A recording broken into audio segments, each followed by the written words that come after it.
What's up, everybody? My name is Scott and you're watching Kentucky Ballistics Breakdowns, and today we're going to talk about the Techno Arms Mag-7. I literally just got done filming with this thing. As you can see, there is quite the mess behind me, and I want to give you a little more information on this gun and give you my opinion on it and my thoughts after shooting it, because I spent some quality time with it. So a little bit about the Mag-7. This thing is made, or was made, in the Republic of South Africa. They made these in the early 90s, and then they were released into the US around the late 90s and the early 2000s. This was originally designed for police, I believe, and it typically had a shorter barrel and a shorter stock. It was meant to be semi-concealable.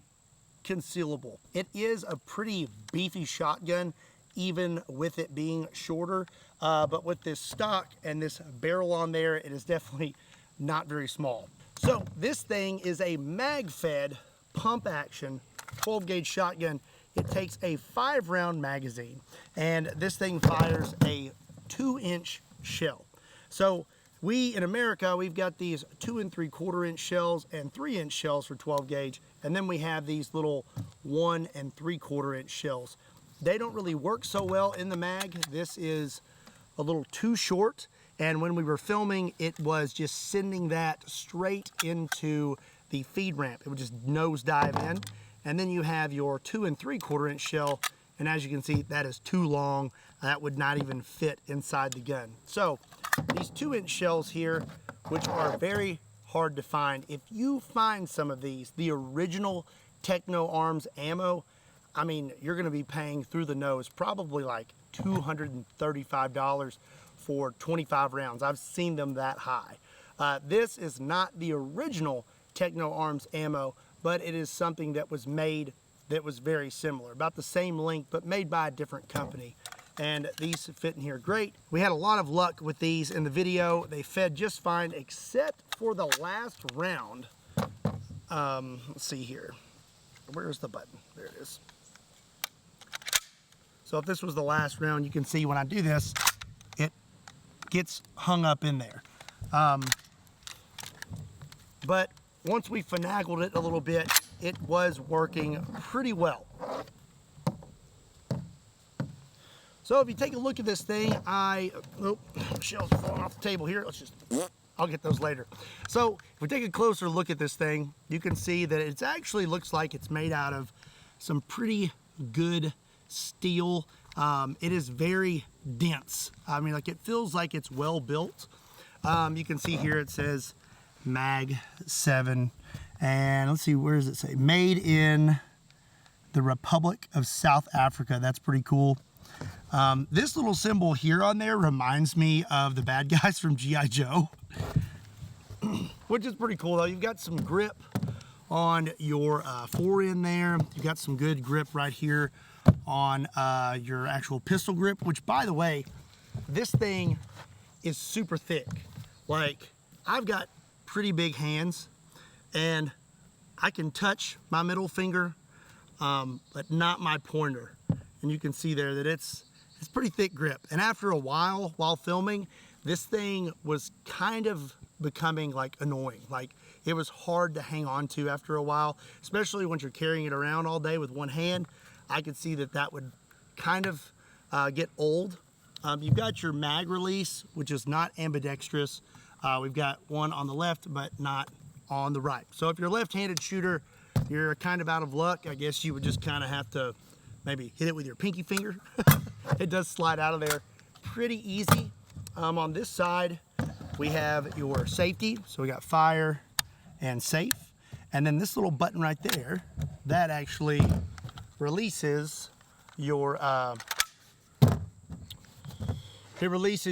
having a moment here. I'm having a brain fart because I've been filming for about 5 hours. It releases your bolt. So that way, if you wanted to unload the gun, you could. And I do not know how to break the gun down. I would open it up for you and show you the internals, but I don't know how to do that. I haven't researched that yet.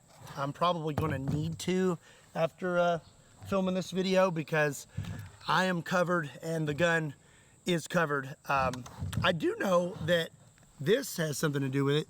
This front sight goes backwards, and you can see that there, and then this will twist.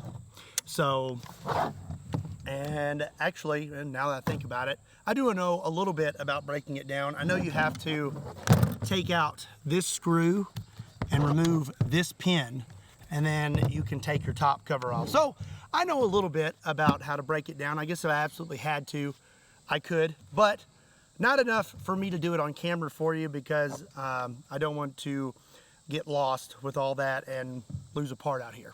So that's pretty much the extra bits about the Techno Arms Mag-7. When it comes to my opinion on it, I think it's cool. I think it's cool.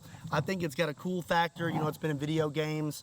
I think it would be a lot cooler if I had the NFA version that did not have the stock and had the shorter barrel. But even then, this thing, after a while, it wasn't everything I thought it would be.